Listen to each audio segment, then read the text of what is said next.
Welcome back to Open, everyone. Our last guest is the 2017 Hoofer Award recipient and tap sensation from the Bronx, who captivates her audiences through willingness to be vulnerable and authenticity, communicating and authentic, I should say, communicating through the sounds of her feet. Yeah, she's a mentor, a teacher who is all about uplifting the generations to come while representing diversity when it comes to being a tap dancer. Here to share more leading up to her upcoming performance at the Joyce Theater, please welcome tap dancer Ayodele. Ayodele. Ayodele Casel. Ayodele. Yes. I'm doing it with an accent. I like it. Casel. OMG.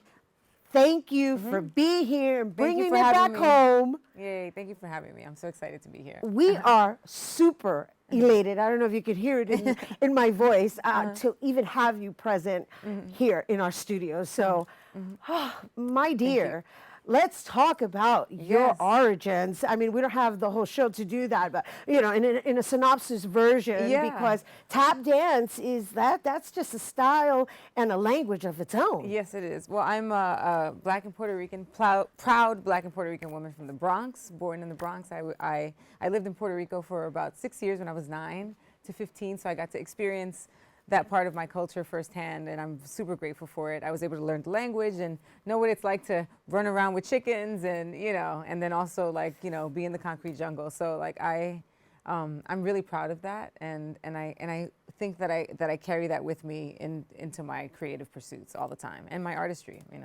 You know, and that is really, I think, the topic of discussion today, because tap dance itself, aside from aside from, let's say, back in the day, it was Shirley Temple, is the only woman or little girl, we should say, that was recognized for tap dancing, right?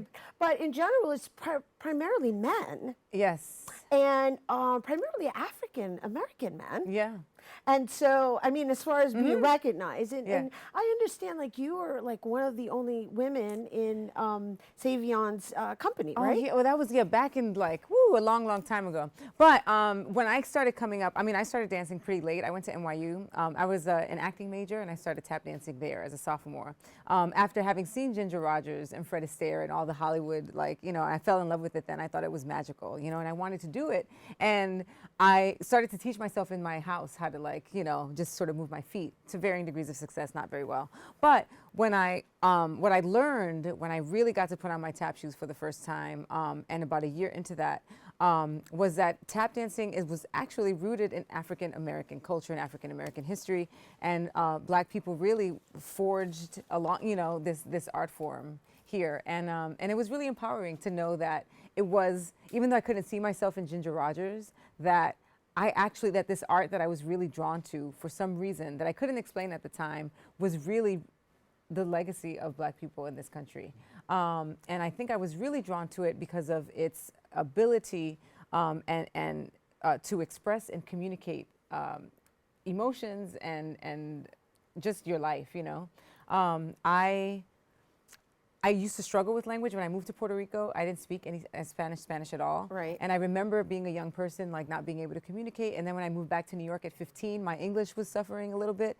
And so when I found this language, and that I realized that I could move my feet in this way, and that I didn't have to say a word and people responded to it, it just I don't know, it burst open my heart. Yeah. Well, it's burst open my heart, just getting to know you and learning about you, and learning about your whole progress and your process. Just the fact that you're able to incorporate your roots into this language, it's really huge. It's a huge factor, because I don't really know of too many Latina tap dancers. Yeah, I mean, I think there are probably a little bit more now than there were when I first started, because there were mostly men, as you said, just to speak to that point. In the 90s, all the rage was the young Black men, Savion Glover and my friends Bakari Wilder and Jason Samuels. There were all of these wonderful dancers, but there were no women, and I didn't care, because I just wanted to do what they were doing, and I wanted to express, and I wanted to be in that circle with them, you know, and I just put myself in there. And I'm from the Bronx. I'm like, I'm not afraid of anything. So I'm Right. like, no women, but I'll just make a space for myself. You fell in love with it, you caught the bug, and you just kept, I kept doing going it. with It it. has like been with me since I put my shoes on. Now, before we go, because I know you're going to Yeah. give us a little taste, which I'm Yeah, so sure. anxious to get to, let's talk a little bit about the Joyce Theater presentation with Arturo O'Farrill. That OMG. is a dream. That is a super dream. I met Arturo last year for the first time, and it felt like I had known him forever.